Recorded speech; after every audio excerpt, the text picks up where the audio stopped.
और जिस प्रकार से अन्य विपक्षी दल के लोग जो ऐसे आतंकवादियों के साथ पे खड़े रहते हैं, आतंकवादियों के पक्ष में बात करते हैं, उसका तो आप सवाल नहीं कर रहे हैं कि वो लोग किस प्रकार से जो ऐसे आतंकवादियों के पक्ष में बोलते हैं। और जब दिल्ली के अंदर में जेएनयू के लोग जो ऐसे खड़े होकर करके भारत को टुकड़े टुकड़े करने की बात कर रहे थे, भारत को बर्बाद करने की बात कर रहे थे, कश्मीर की आज़ादी की बात कर रहे थे, जो टुकड़े टुकड़े गैंग थे किस प्रकार से सक्रिय थे, उनके बारे में आप सवाल नहीं कर रहे।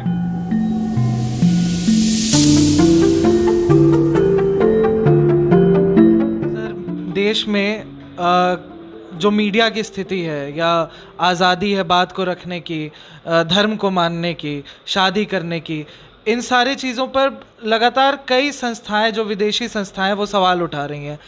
प्रेस फ्रीडम इंडेक्स में हिंदुस्तान का रैंक गिरा है पहले से।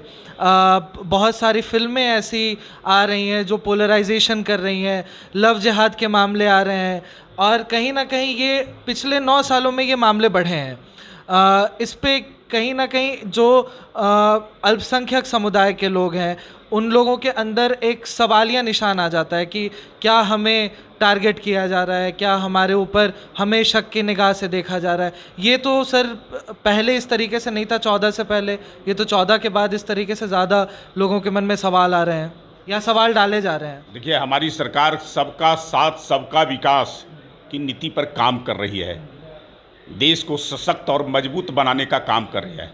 देश मेरे लिए सर्वोपरि है, राष्ट्र की एकता अखंडता रहे और राष्ट्र ये सर्वशक्तिमान सर्वगुण संपन्न हो, इसको परम वैभव पर ले जा सके, उन्नति के सर्वोच्च शिखर पर पहुंचाने का काम करें, और जो विश्व गुरु का हमारा सपना था उस सपने को साकार कर सके। उसको अगर कोई जो है से इसको नकारने का काम कर रहा है या इसको बाधा पहुंचाने का काम कर रहा है, इसको रोकने का काम कर रहा है, वही लोग इस सवाल को उठाने का काम कर रहे हैं। आज देश का कितना प्रभुत्व बढ़ा है, पूरे दुनिया के स्तर पर देख लीजिए कि कभी जो ऐसे अमेरिका हमारे देश के प्रधानमंत्री को वीज़ा नहीं देता था, लेकिन आज हमारे प्रधानमंत्री जाते हैं अमेरिका में और वहाँ के राष्ट्रपति कहते हैं कि मेरे लिए आप परेशानी का सबब हैं, हमसे ज़्यादा पॉपुलर आप मेरे यहाँ हैं। जो कभी हमको फ़ोन नहीं करते थे वो भी हमको पूछ रहे हैं, इसलिए हमको आपका ऑटोग्राफ चाहिए।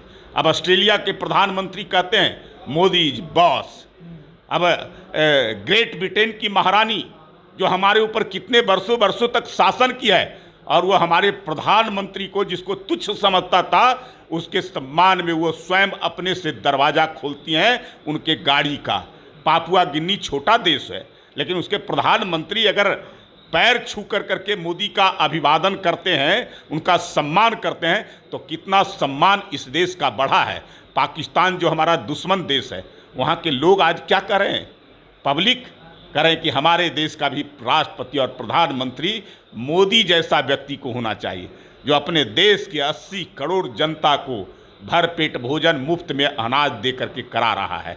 आज़ादी के 75 साल हमारे भी हुए, उसके भी हुए, उसका प्रभुत्व बढ़ रहा है, दुनिया में सम्मान हो रहा है, सारे देश के राष्ट्राध्यक्ष उसके कायल हो चुके हैं और सब जो है से सम्मान कर रहे हैं। और हमारे देश में आज जो है से हम दर दर की ठोकरें खा रहे हैं, हमको कोई पूछता नहीं है और भूखे मर रहे हैं। आटा नहीं मिल रहा है, रोटी नहीं मिल रहा है, ब्रेड के लिए जो है से मार हो रहा है, ये स्थिति है। तो हमारा कितना विकास, कितना सम्मान आज बढ़ा है इस देश का, ये अपने आप में जो है से देख सकते। लेकिन मॉब लिंचिंग भी तो बढ़ी है सर। देखिए, ये कुछ ताकतें हैं जो देश को कमज़ोर करने के लिए लगी हुई हैं अंदर अंदर, और कुछ विदेशी ताकतें हैं। उन विदेशी ताकतों के साजिश का शिकार देश के अंदर में हो रहा है। अब मोदी अगर काम कर रहे हैं तो ये पसंद कुछ लोगों को नहीं आ रहा है, जिनको लग रहा है कि हमने राज सत्ता किया है इतने दिनों तक, अब मोदी जैसा व्यक्ति आ गया जो अगर देश की जनता का विकास कर रहा है, देश की जनता के अनुरूप काम कर रहा है, तो हमारा क्या होगा। इसलिए वो लोग सवाल खड़े कर रहे हैं। तो मॉब लिंचिंग नहीं हो रही है? ये सवाल खड़े करें। मॉब लिंचिंग भड़काया जा रहा है, लोगों को कराया जा रहा है, वैसे लोगों को भड़का कर करके। इसलिए मैं तो करा कि जैसे कि जिनको कोई विषय मुद्दा नहीं मिल रहा है, सरकार के खिलाफ कुछ मिल नहीं रहा है मसाला, तो नए नए मसाले बनाने का काम कर रहे हैं। इसमें मारे तो जा रहे हैं अल्पसंख्यक और दलित समुदाय के लोग, और जहाँ तक अधिकांश मामलों में ऐसा देखा गया है कि मॉब लिंचिंग में कहीं ना कहीं बीजेपी के विधायक, स्थानीय नेता या सांसद कहीं ना कहीं व्हाट्सएप चैट, फोन पे इन्वॉल्व रहे हैं, कई केस में देखा। देश के अंदर में सुरक्षा बढ़ी है, जिस प्रकार से देश के अंदर में जो है से आतंकवाद था, अलगाववाद था, नक्सलवाद था, उन सब पर विराम लगा है। कश्मीर के अंदर में क्या स्थितियां थी, हमारे सीमाएं खुली हुई थी, आतंकवादी आते थे, हमारे सेना को भी जो है से मुड़ी काट कर करके लेकर के चले जाते थे मार करके, उनको कुछ करने वाला नहीं था। लेकिन आज अगर आतंकवादी आ जाएं तो उनका जीवन इस देश के अंदर में 24 घंटे से ज़्यादा नहीं होता है। हमारे पुलिस के जवानों के जो सैनिक हैं, उनके गोलियों का शिकार उनको होना पड़ता है। जिस प्रकार से जो है से ताकतें हैं जो देश को कमज़ोर करने के लिए लगी हुई है, या जो हमारे देश को के खिलाफ है, वैसे लोगों को जो है से आज आप देख रहे हैं देश के अंदर में किस प्रकार से जो है से सुरक्षा बढ़ी है। हर लोगों का, कोई जाति धर्म किसी का नहीं जो है। हाँ, जो राष्ट्र विरोधी ताकतें, उनको तो परेशानी होगी। अब जिस प्रकार से वो देश के अंदर में रह कर करके और अपने देश के खिलाफ जो कार्यक्रम योजना चला रहे थे, साजिश रचने का काम कर रहे थे, अब उनके साजिश का भंडाफोड़ हो रहा है। वो पकड़े जा रहे हैं, कहीं छुप करके रहें, कहीं बैठ के रहें, देश के अंदर में भी रहे और देश के बाहर से भी साजिश कर रहे हैं बैठ कर करके, तो वो भी पकड़े जा रहे हैं। उन लोगों को बेनकाब करने का काम कर रहे हैं। वैसे लोग ही आज इन चीज़ों पर सवाल उठा रहे हैं। सर, दादरी में 13 साल के बच्चे की मॉब लिंचिंग होती है, फिर जब अफराजुल की हत्या होती है तो माफ़ कीजिएगा, जब अफराजुल की हत्या होती है तो उसका जो हत्यारा जेल से बाहर आता है तो बीजेपी के लोग जाते हैं उन्हें माला पहनाने के लिए, एक यात्रा पूरी निकाली जाती है। तो क्या 13 साल का बच्चा राष्ट्र विरोधी ताकतों में कैसे इन्वॉल्व हो सकता है? कोई किसी के साथ घटना हुआ है, उसकी जांच का विषय है, जांच होती है, जांच में कोई दोषी पाया जाता है तो होता है। और बच्चे भी जो है से साजिश के शिकार होते हैं, बच्चे भी उस काम में लगे होते हैं।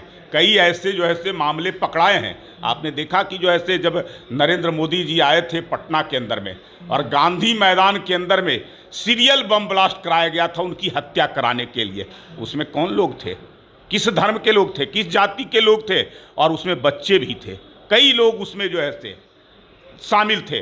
तो मुझे लगता है कि वैसे राष्ट्र विरोधी ताकतें जो आतंकवाद के माध्यम से इस देश को कमज़ोर करने का काम कर रहे हैं, इस देश को तोड़ने का काम कर रहे हैं, इस देश को अस्थिर करने का काम कर रहे हैं, वैसे लोगों को जो है से इस देश के अंदर में, इस सरकार में पनाह नहीं मिल रहा है, वो पकड़े जा रहे हैं। इसलिए वो लोग सवाल कर रहे हैं। और कोई व्यक्ति अगर सही तरीके में अगर जो है से कोई अगर दोषी नहीं है, उसके खिलाफ कोई कुछ करता है तो उस पर कार्रवाई भी होता है, लेकिन दोषी व्यक्ति कभी बख्शे नहीं जा रहे हैं। और सर, ये जब वहाँ कठुआ में रेप केस होता है एक बच्ची का, तो वहाँ पे भी बीजेपी के विधायक ने तिरंगा यात्रा निकाली थी। देखिए, कहीं घटनाएं बलात्कारियों को बचाने के लिए नहीं, कहीं घटनाएं होती है, आरोप क्या लगा, कहाँ जांच का विषय है।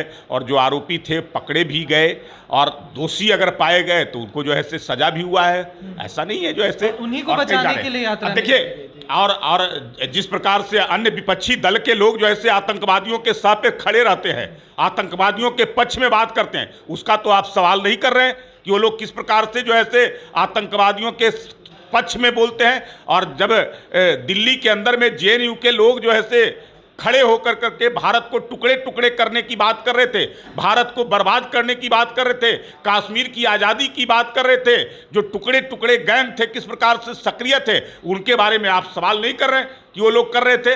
तो भारत के अंदर में रह कर करके और भारत के खिलाफ साजिश, भारत को टुकड़े टुकड़े करने की बात करेंगे, भारत को समाप्त करने की बात करेंगे और आज़ादी की बात करेंगे, तो ये जो है से उससे लोग ही जो है से इस प्रकार के सवाल करते हैं। मुझे लगता है कि वही सब लोग जो है से ये इन सब घटनाओं के पीछे भी साजिश उनकी रहती है।